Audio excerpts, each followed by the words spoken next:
بسم اللہ الرحمن الرحیم۔ میرا نام عنایت اللہ خان ہے اور اپنے یوٹیوب کی طرف سے آپ کے سامنے ایک بار پھر حاضر ہوں۔ آج کی 3 موضوعات پر مختصر بات کریں گے۔ ویڈیو کو آپ آخر تک دیکھیے، یہ گزارش ہے آپ سے۔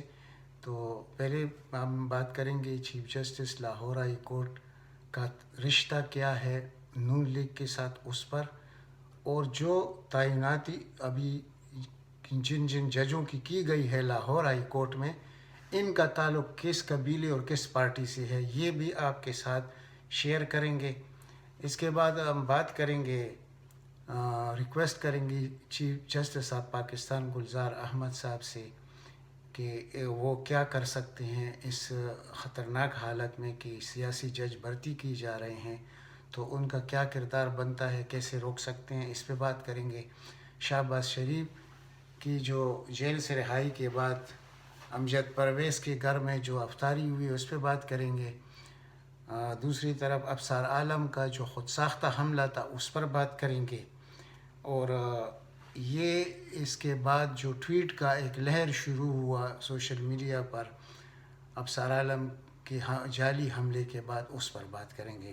تو پہلے تو ہم یہ دیکھتے ہیں کہ chief justice Lahore high court Qasim Khan کا تعلق یا رشتہ نون لیگ کے ساتھ کیا ہے۔ تو ابھی میں آپ کے سامنے کچھ نام رکھتا ہوں جو ابھی نئے ججز بنے ہیں لاہور ہائی کورٹ کے، اس کے متعلق، اور یہ کس قبیلے اور کس پارٹی سے تعلق رکھتے ہیں۔ تو سب سے پہلے نام آتا ہے کہ جو چیف جسٹس کے داماد ہے عقیل ملک، اس کو لاہور ہائی کورٹ کا جج بنایا گیا ہے۔ یہ ہے داماد chief justice Lahore high court کے۔ اچھا، اور اس کا تعلق کس سے ہے، کس پارٹی سے ہے اس شخص کا؟ عقیل ملک کا مسلم لیگ نون سے۔ اور یہ کس پارٹی سے ہار گیا تھا؟ پی ٹی آئی سے 2018 کے الیکشن میں۔ تو اس طرح اکرم شیخ کے بیٹے راحیل کامران کو بھی لاہور ہائی کورٹ کا جج بنایا گیا ہے۔ تو آپ خود اندازہ لگائیں کہ اکرم شیخ کا بیٹا ہوگا اور وہ جج ہوگا لاہور ہائی کورٹ میں، تو کل وہ کس کی تابعداری کرے گا، کس کو مدد پہنچائے گا، اور کس کے لیے مشکل بنے گا، حکومت کے لیے کیا مشکلات لے کے آئے گا۔ یہ سب ایک قبیلہ ہے۔ میں اسی لیے آپ کو بتا رہا ہوں کہ آپ یہی اکرم شیخ تھا کہ جب پہلے کوئی بیان دیتا تھا، کتنے انٹرویوز کے موجود ہے، کہ سیاسی جج اس ملک میں نہیں ہونا چاہیے، یہ ملک کی تباہی ہے، اور آج خود اس کا اپنا بیٹا راحیل کامران وہ جج بنا لاہور ہائی کورٹ کا، اور اس کا تعلق بھی مسلم لیگ نون سے ہے۔ اچھا، جو تیسرے نمبر پر ہے نعیم چٹا صاحب، اس کو بھی جج لگایا گیا ہے لاہور ہائی کورٹ کا، اور اس کا تعلق بھی ہے نون لیگ سے۔ عابد حسین چٹا کو بھی جج بنایا گیا ہے، اس کا تعلق نون لیگ سے ہے۔ الیکشن میں یہ بھی پی ٹی آئی سے ہار گئے تھے۔ اب ایک اور نام ہے ندیم احمد اشرف، یہ بھی نون لیگ سے ہے، اور اس کو بھی لاہور ہائی کورٹ کو جج بنایا گیا ہے۔ ذیشان گل کو بھی لاہور ہائی کورٹ کا جج بنایا گیا ہے، یہ بیوروکریسی کے لاڈلے ہیں۔ تو اس کا تعلق بھی نون لیگ سے ہوا، یعنی بیوروکریسی کس کی ہے آپ سب کو معلوم ہے۔ اچھا، تو صاحب اگر ہائی کورٹ میں سیاسی بنیادوں پر اپوائنٹمنٹ ہوتی ہے، تو پھر یہ کون سا قبیلہ بنے گا اور پاکستان کا عدالتی نظام کس بند گلی میں پہنچے گا؟ اب اس کو کیسے روکا جائے؟ تو ہم یہاں گزارش کریں گے سپریم کورٹ کی چیف جسٹس صاحب کو دیکھنا ہوگا کہ چیف جسٹس قاسم خان کے ٹینیور میں کون کون سے کیسز سنے گئے، اس کا فائدہ کس کو ہوا، اور ان فیصلوں میں ان 3 سالوں میں کون کون جج صاحبان شامل تھے، ملک کو ان کے فیصلوں سے کیا نقصان ہوا، اور موجودہ حکومت یعنی عمران خان حکومت جو ان فیصلوں کی وجہ سے کامیاب ہوتی ہوئی نظر نہیں آ رہی، آخر اس کا انجام کیا ہوگا۔ یہ سلسلہ چودھری افتخار مشہور زمانہ چیف جسٹس جو رہے ہیں کے وقت سے شروع ہے۔ اب اس کو بریک لگانا پڑے گا، کیونکہ ججز کی تعیناتی کا پوری دنیا میں جو طریقہ کار رائج ہے، کیا ہم یعنی سپریم کورٹ اس کا مداوا نہیں کر سکتی؟ اگر اس کا جواب نفی میں ہے اور یہاں پر سیاسی جج ہی ایک خاندان کے آئیں گے، تو پھر اللہ اس ملک پر رحم کرے۔ اگر چیف جسٹس پاکستان میرٹ پر دیکھے اور ان سب کو واپس گھر بھیجے تو یہ پاکستان کے لیے تازہ ہوا کا ایک جھونکا ثابت ہوگا، اور یہیں سے پاکستان اصل میں مثالی ملک بن سکتا ہے۔ اب یہ پوری تفصیل آپ نے دیکھ لی، تو میں بڑے معذرت کے ساتھ یہ لفظ استعمال کرتا ہوں جو سوشل میڈیا پر روز آتا ہے، تو اس وجہ سے میں کوئی توہین نہیں کر رہا۔ لاہور ہائی کورٹ کو لوگ لوہار ہائی کورٹ کہتے ہیں، تو یہ کیوں کہتے ہیں؟ اب آپ نے دیکھ لیا، جو نام آپ کے سامنے میں نے رکھ دیے، اب خود اندازہ کریں کہ یہ جو لوگوں نے اس ملک کو اتنی تباہی کی طرف دھکیلا ہے، پہنچایا ہے، تو ان لوگوں کو جب یہ ججز ریلیف دیں گے، اور ضرور دیں گے، ان کا کام کیا ہے؟ ان کا کام یہی ہے کہ ہم دیکھتے ہیں کہ عمران خان اس ملک میں احتساب کیسے کریں گے، تو یہ کتنے ہائی کورٹس ہیں، ان دوسروں کو چھوڑ دے، وہ بھی اپنی جو ان کے کا حق بنتا ہے ان کو ریلیف دینے کا، اس خاندان کو، وہ بھی کرتے رہتے ہیں۔ صرف ایک سپریم کورٹ میں ہم جن شخصیات کو دیکھتے ہیں تو تھوڑا سا دل میں ایک خوشی محسوس ہوتی ہے، لیکن ایک سپریم کورٹ کیا کر سکتا ہے؟ اگر ہمارے ہائی کورٹس اور لوئر جوڈیشری تک سب کے سب شریف خاندان کے لوگ ہوں گے تو اس ملک کے معیشت کا کیا حال ہوگا؟ اس ملک کے یعنی جو دیوانی مقدمات ہے، فوجداری ہے، اس کا بنے گا کیا؟ اور عام آدمی کے لیے کیا کیا مشکلات آئیں گے جو 70 سالوں سے آ رہے ہیں، لیکن خصوصاً یہ 38 ایئرز میں ان دو خاندانوں نے اس ملک کے ساتھ جو کچھ کیا، ایسے پہلے کبھی نہیں ہوا تھا۔ تو اس عدلیہ کو اصل معنوں میں عدلیہ بنانے کی ذمہ داری اب کس کی ہے؟ اور دنیا میں جب جج بنتے ہیں اس کا ایک طریقہ کار رائج ہے، یعنی آپ امریکہ میں دیکھیں، برطانیہ میں دیکھیں، تو وہاں کیا ہوتا ہے؟ جج کو سینٹ کمیٹی کے سامنے پیش ہونا پڑتا ہے، پوری تاریخ اس کی دیکھی جاتی ہے، اور اگر کبھی 30 سال پہلے بھی اس نے کہیں کوئی جھوٹ بھی بولا ہوگا تو وہ بھی جج نہیں بن سکتا۔ اور یہاں تو سیاسی تعیناتیاں ہو رہی ہیں، جو جج آتا ہے وہ بار کونسل کا آدمی ہوگا، شریف خاندان کا آدمی ہوگا، اور بار کونسل بھی شریف خاندان کا ہے، ہائی کورٹ بھی شریف خاندان کا ہے، اس میں جو ججز اپوائنٹ ہوتے ہیں وہ بھی شریف خاندان کے ہیں۔ تو اب اس کا جو نتیجہ نکلے گا یہ اتنا گندا نتیجہ ہوگا کہ شاید کسی کے ہمیں گمان میں بھی نہ ہو، جو لوگ نہیں سمجھتے ان چیزوں کو۔ تو اس کا تو اب میں کہہ نہیں سکتا اس وقت کہ اس کا انجام کیا ہوگا۔ اگر وہ کچھ ہوا، یعنی یہ اس حکومت کو اگر ناکام بنائے، جیسے ابھی یہ کر رہے ہیں ہر طریقے سے، خواہ وہ بیوروکریسی کی طرف سے ہو، خواہ عدالتی نظام کی طرف سے ہو، تو اس حکومت کو وہ ہر طریقے سے ناکام بنانا چاہتے ہیں۔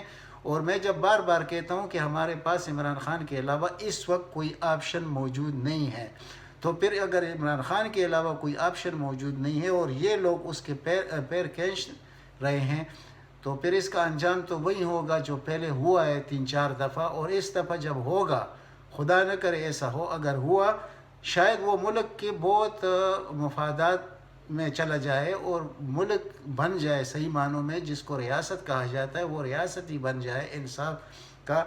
یعنی کہ جیسے عمران خان کہتا تھا کہ ریاست مدینہ، تو اس کا خیال تو ٹھیک تھا کہ اس کو تو یہ پتہ نہیں تھا کہ ان عدالتوں میں، اس عدلیہ میں کون کون لوگ بیٹھے ہیں اور وہ مجھے کیسے ناکام بنائیں گے۔ اس کا خیال تو ٹھیک تھا، لیکن اب آپ خود سوچیں کہ ان کی موجودگی میں، یعنی اتنے بڑے بڑے جرائم میں اگر یہ ریلیف دیتے ہیں اس خاندان کو، ان کے لوگوں کو، ان کے جو ان کے اپنے ذاتی قسم کے بیوروکریسی ہے، ان کو ریلیف دیں گے، ان خاندان کو دیں گے، ان کے سیاستدانوں کو دیں گے ریلیف، تو پھر اس ملک کا انجام کیا ہوگا؟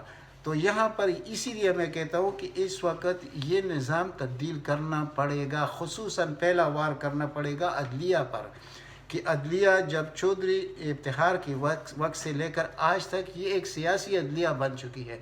ہمیں یہ نہیں ہے کہ عدلیہ کے ساتھ کسی کا کوئی بیر ہے، جو تعیناتیاں ہو رہی ہیں وہ تو صاف ظاہر ہے، ہم دیکھ رہے ہیں، لوگ کوئی اندھے نہیں ہیں، لوگ پاگل نہیں ہیں، دنیا میں سب کچھ آدمی کو ذہن میں سب کچھ سمجھ آ جاتا ہے کہ کیا ہو رہا ہے۔ تو اس وقت جو ہو رہا ہے تو یہ تو دوسرے ہائی کورٹس میں بھی ایسا ہی ہوگا. تو پھر اس کا انجام کیا ہوگا؟ میں بار بار یہ انجام کا لفظ کیوں استعمال کرتا ہوں کہ یہ بہت خراب ہوگا. یعنی اداروں کا تصادم ہوگا. اداروں کا تصادم کیا ہوگا؟ یعنی آپ دیکھیں، اگر ہماری معیشت تباہ ہوتی ہے، وہ تو ضرور تباہ ہوگی ان لوگوں کی موجودگی میں جو کارنامے یہ سر انجام دے رہے ہیں. تو پھر افواج کے پاس کون سا راستہ رہ جاتا ہے؟ کیونکہ پھر تو ایک چیز رہتی ہے افواج پاکستان. تو اس دفعہ اگر وہ کام ہوا، وہ تو جائے گا ملک کی بہتری میں. لیکن آپ یقین کریں کہ 30 سال تک الیکشن نام کی کوئی چیز پاکستان میں نہیں ہوگی، اور انشاءاللہ یہ ملک بھی پھر اس طرح نہیں رہے گا. لیکن میں ایک چیز ایڈ کرنا چاہتا ہوں، اگر کسی کو یہ غلط فہمی ہے کہ وہ نظام جب آئے گا، خواہ وہ اس کو آپ کیا نام بھی دیں، صدارتی نظام کہیں، مارشل لا کا نظام کہیں، کوئی بھی کہیں، لیکن اس ملک میں ٹھیک ہونا ہوگا اور اس میں ایک شخص کی موجودگی بھی ہوگی، اور وہ یہی وزیر اعظم ہوگا. میں آپ کو بار بار کہتا ہوں، چھوڑ دیں ان چیزوں کی. جہانگیر ترین کے پاس 40 ممبر ہے تو اس کے پاس 50 ہے، دوسرے کے پاس کتنے، اور یہ گر جائے گا. نہیں گرے گا بھائی، اس طرح نہیں گرے گا. اور جب گرے گا تو وہ پھر اس شکل میں ہوگا جو ابھی میں نے آپ سے بیان کیا، اور اس میں بھی عمران خان موجود ہوگا. تو ظاہر ہے پھر ملک ٹھیک طرف جانا شروع ہو جائے گا، کیونکہ ان لوگوں نے تو کوئی کسر نہیں چھوڑی. بہت صبر ہو گیا ہے. یہ ہمارا جو جوڈیشری ہے، ہمارا جو نیب ہے، ہمارے جتنے آئینی ادارے ہیں، جن کا کوئی کام تھا، انہوں نے پوری خدمت کی ہے اس شریف خاندان کی، اور اس ملک کے نقصان میں وہ سب کچھ کیا ہے اور تباہی کی طرف گیا ہے. اب آپ دیکھیں چیف الیکشن کمشنر CEP جس کو کہتے ہیں، اس کا کردار بھی دیکھیے. وہ بھی ایک آئینی ادارہ ہے.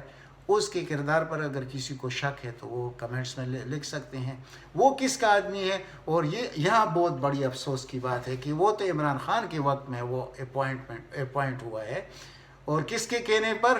وزیر داخلہ شیخ رشید کے مشورے سے. یار اس شخص کو جس کے 50-60 الفاظ اس نے رٹائے ہوئے ہیں اور روز آ کر بیٹھ کے وہی رٹے ہوئے الفاظ دہراتا ہے، وہ کسی کام کا آدمی نہیں ہے، کسی چیز میں وہ کامیاب نہیں. تو اس سے مشورہ لے کے پھر اس نے کہا کہ یہ بڑا شریف آدمی. بھائی اس کا پہلا شجرہ تو دیکھو کہ اس کا تعلق کس کے ساتھ ہے. یہ جو سیکٹری رہا ہے، پرنسپل سیکٹری نواز شریف کا، سید مہدی، یہ اس کا داماد ہے، اور وہ تو پوری کا پورا خاندان اس کے ساتھ ملا ہوا ہے. تو یہ چیف الیکشن کمشنر کے، اور اس کے کارنامے میں نے پچھلے ویلاگز میں آپ کے ساتھ بیان کیے ہیں چیف الیکشن کمشنر کے. تو اگر یہ سارے ادارے اس طرح تباہ ہوں، یعنی کہ ہمارے جو آئینی جتنی بھی ادارے ہیں، خواہ وہ پیمرا ہے، خواہ وہ نیب ہے، خواہ ہمارا عدالتی نظام ہے، خواہ CPC ہے، جتنی بھی ہے یہ شریف خاندان کے لوگ ہیں.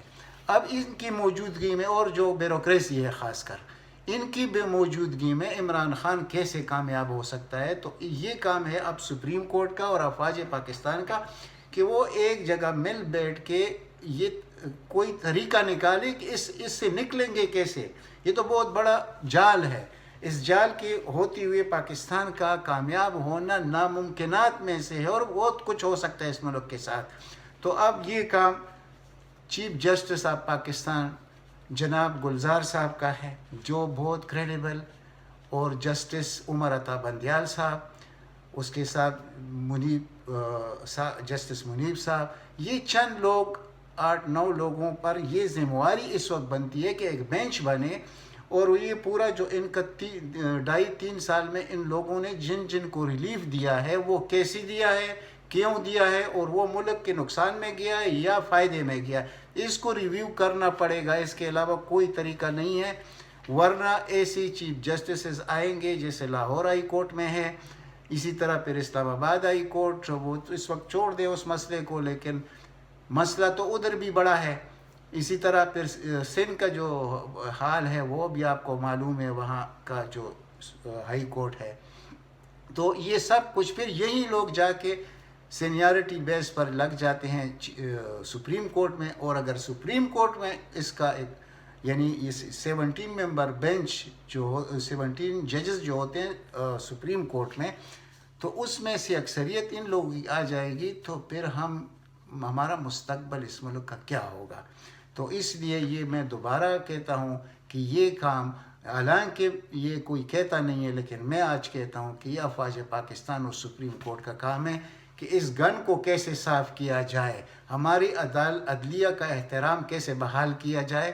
ہم یہ چاہتے ہیں، ہمارا اور کوئی مقصد نہیں ہے. تو اب آپ لوگ میرے خیال میں تقریباً اس بات کو سمجھ گئے ہیں جو میں آپ کو سمجھانا چاہتا تھا یا آپ کے ساتھ شیئر کرنا چاہتا تھا. اب ہم بات کریں گے شہباز شریف کی. دیکھیں شہباز شریف جیسے ہی انہوں نے اس پر رحم کیا اور اس کو ضمانت دی کہ ٹیکنیکل بنیادوں پر، کیونکہ میرٹ پر تو ان کا کوئی وہ کچھ بھی کہے ایسا کوئی کیس نہیں ہے. سینکڑوں کیس ہے اس خاندان کے، ایک کیس بھی میرٹ پر اس میں یہ رہا نہیں ہو سکتے، نہ ان کو ضمانت مل سکتی ہے. تو یہ کون سے گراؤنڈ پہ ان کو بیچتے ہیں؟ ٹیکنیکل گراؤنڈ پر. اور پھر شہباز شریف کے بیٹے حمزہ شہباز کو کیسے رعایت دی گئی، اور ایک دفعہ تو اس کو چھٹی کے دن بیل دیا گیا، رات کے 10 بجے بیٹھ کے، یعنی افسوس کی بات ہے چھٹی کے دن رات کے 10 بجے اس کو بیل دیا گیا اس گرفتاری سے پہلے جو پہلے والی گرفتاری تھی. اب بھی اس کو ٹیکنیکل بنیادوں پر ضمانت مل گئی ہے. یہ ہوتا ہے پاکستان میں سب کچھ. اب شہباز شریف کی ایک افطاری ہوئی ہے، جیسے ہی وہ رہا ہوا تو وہ جو اس کا وکیل ہے امجد پرویز اس کے گھر میں کہ آپ کی بڑی مہربانی، اور اس نے یہ الفاظ بھی ادا کیے کہ چیف جسٹس صاحب کی بھی بہت بڑی مہربانی. تو آپ خود سوچیں کہ یہ اس ملک کے ساتھ کیا ہو رہا ہے. اس سے آگے میں زیادہ نہیں کہہ سکتا. اب تیسری بات کریں گے ابصار عالم کا جو خود ساختہ حملہ ہے اس پہ بات کریں گے. سب کو معلوم ہے کہ وہ ہوا کیا. ایک آدمی وہ بھی ادھر واک کر رہا ہے، وہ شخص بھی کر رہا ہے، اور آرام سے آ کے اتنے قریب سے گولی لگا دی تاکہ اس کا وہ جو مقصد ہے، یعنی انچوں کے حساب سے کہ ادھر آپ نے گولی لگانی ہے اور پھر میں نے ویڈیو بنانا ہے اور پھر گاڑی میں بیٹھ کے قوم کا خطاب کرنا ہے. یہ ابصار عالم، اب اس کا یہ خود ساختہ جو حملہ تھا یہ آپ کو پہلے ویلاگ میں نے بتایا تھا. جیسے حامد میر کا ہوا تھا اس پر بھی میں آتا ہوں. اب حامد میر نے کیا روش اختیار کیا، جو ٹویٹ وہ کر رہا ہے ابصار عالم کے مسئلے کے بعد، کہ افواج کو بدنام کرنے کے لیے ISI کو بدنام کرنے کا ٹرینڈ اس نے شروع کیا. اور میں آج تک حیران ہوں اس بات پر کہ یہ کون ہے یہ شخص، اور اس کے ساتھ آج تک یہ آدمی یہ سب کچھ کیسے کر رہا ہے، اور آج تک اس کو کسی نے ادھیڑا کیوں نہیں ہے. یہ بڑا سوالیہ نشان ہے ان لوگوں کے لیے جو اس ملک کے اصل رکھوالے ہیں. میں ان کو کہتا ہوں یہ بات. اب ٹویٹ کا ایک ٹرینڈ شروع ہو گیا مریم نواز کی طرف سے. شہباز شریف جو خاموش بیٹا، ابھی اس نے بھی ابصار عالم کے مسئلے پر کون سے ٹویٹ کیے. حامد میر نے کیا کردار ادا کیا، نجم سیٹھی نے کیا کردار ادا کیا، مریم نواز نے کیا کردار ادا کیا. اور اس وقت تقریباً یعنی آج 30,000 اکاؤنٹ جعلی پکڑے گئے ہیں آج کے دن، اور آدمی بھی گرفتار ہوا ہے جو اس کو چلا رہا تھا. وہ کون تھے؟ وہ مریم نواز کا سوشل میڈیا کا ہیڈ تھا. اب آپ دیکھیں کہ وہی ٹویٹ جو ادھر چلتے تھے تو اس کو انڈیا والوں نے کیسے اٹھایا، انہوں نے انڈیا والے کو کیسے اٹھایا. یہ ملک دشمنی نہیں تو اور کہ دشمنی تو معمولی چیز ہے، یہ تو ملک کو یہ کہ جڑوں کو تباہ کرنے کے لیے یہ سوشل میڈیا جو اس کا استعمال ہو رہا ہے. تو آج 30,000 اکاؤنٹ اس کے بند ہوئے ہیں، اور آدمی جو اس کا ہیڈ ہے اس کو بھی گرفتار کیا گیا ہے. اداروں کی بڑی کامیابی ہے یہ، اور آئندہ بھی ہوگی انشاءاللہ. ان کو سکون نہیں ملے گا. انہوں نے لوگوں کو سکون کو تباہ کیا، عوام کو تباہ کیا. ان کا سکون تو زندگی میں تو اس زندگی کا مقصد کیا ہے جس میں سکون نہ ہو. تو اب یہ بد نصیب خاندان اس نے پورے ملک کے اساس کو ہی تباہ و برباد کر دیا ہے. اچھا، اس کے بعد آتا ہے 2-3 اور چیزیں آتی ہیں کہ مثلا یہ ابھی آپ کے ساتھ میں نے شیئر کیا، ابصار عالم کا بھی میں نے آپ کے ساتھ شیئر کیا. ایک بہت ضروری بات جو آج ہونی تھی، ہاں، وہ ایک شخص جو ان کا فرنٹ مین تھا وہ گرفتار ہوا ہے جس نے 11,000 لوگوں سے رقم بٹوری تھی اور لندن انہوں نے خود فرار کرایا تھا. اور 30 ارب روپے کا فراڈ کیا تھا. لیکن آپ کو معلوم ہے کہ جیسے کراچی میں کسی زمانے میں الطاف حسین کے بتے کے علاوہ کوئی کام نہیں ہو سکتا تھا اور کوئی پتہ بھی ہل نہیں سکتا، اسی طرح لاہور میں شہباز شریف کے ہوتے ہوئے کوئی پتہ بھی نہیں ہل سکتا تھا. تو یہ جو 11,000 لوگوں کے ساتھ فراڈ ہوا ہے، اس کا ڈاکٹر نذیر نام اس کا بھی میں دیکھتا ہوں، کہیں بھول گیا ہوں، تو اس کا نام ہے ڈاکٹر امجد. ہاں ڈاکٹر امجد، یہ فرنٹ مین ہے شہباز شریف کا، اور اس کو بھی اداروں نے نیب نے گرفتار کر لیا. اور یہ وہ کیس ہے ایڈن سوسائٹی والا، جس میں 11,000 لوگوں سے رقم لیا گیا تھا، اور اس کی کل جو وہ بنتا ہے 30 ارب روپے بنتا ہے. اور اس نے آج درخواست کی ہے کہ میں پلی بارگین کے لیے تیار ہوں. انہوں نے اس کو فرار کیا تھا، لیکن جب اس کی نیلامی کا اس کو پتہ چلا کہ اس کی ساری جائیداد نیلام ہوگی تو واپس آ گیا. اب وہ کہتا ہے کہ میں 2 ارب دے رہا ہوں پہلا قسط میں، باقی بعد میں دوں گا. تو آپ خود اندازہ کریں کہ اس خاندان نے کن کن کو پالا، کس طرح پالا، اور پھر پورے خاندان کو انہوں نے کیسے نوازا. ان کے بیٹوں کو بھی آج گرفتار کیا گیا ہے، امجد پرویز کے. تو اب یہ سب کچھ ہوتا رہا اس ملک کے ساتھ، اور ہم عوام دیکھتی رہی یہ سب کچھ، لیکن کسی نے کسی کو سمجھانے کی کوشش نہیں کی کہ یہ تباہی کیوں ہوئی ہے. پاکستان اتنا قرضوں میں کیسے ڈوبا ہوا ہے، یہ ملک میں اتنی بڑی مہنگائی کس وجہ سے ہے، یہ جو عمران خان حکومت اس پہ قابو نہیں پا سکتی. اور یہ جو مافیاز ہیں، ان کے پالی ہوئے مافیاز، خواہ وہ شوگر میں ہو، ویٹ میں ہو، وہ کسی بھی انرجی سیکٹر میں ہو، یہ ان لوگوں نے ایسے مافیاز بنائے ہیں کہ اس سے عمران خان نپٹ نہیں سکتا. اس کی وجہ یہ ہے، بار بار جب میں کہتا ہوں تو اچھا بھی نہیں لگتا، لیکن ہم عوام نے اس کو کتنی میجارٹی دی ہے کہ وہ ان سب کو سیدھا کر سکے. سیدھا کرنا ہی تو اس کا مطلب ہے، اور اس کا یعنی ایک فیصلہ تھا کہ میں پاکستان کی کیسے خدمت کروں گا، ان لوگوں کو کیسے ٹھیک کروں گا. لیکن وہ ہو نہیں سکتا ان لوگوں کی موجودگی میں. جب تک یہ نظام ہوگا، جب تک یہ عدلیہ ہوگا، جب تک یہ الیکشن کمیشن ہوگا، جب تک یہ دوسرے آئینی ادارے نیب خاص کر ہوگا، تو کبھی بھی ان لوگوں کے ساتھ کوئی کچھ نہیں کر سکتا. تو جب نہیں کر سکتا تو اس کا الٹرنیٹ آپ کو میں نے بتا دیا پھر کیا ہوگا. لیکن بہت دیر ہو جائے گی، اور اس سے پہلے کہ یہ ملک اور بھی تباہی کی طرف بڑھے، تو جو ریکویسٹ میں نے کی ہے چیف جسٹس صاحب سے اور افواج پاکستان سے، ان کو دیکھنا ہوگا یہ چیز.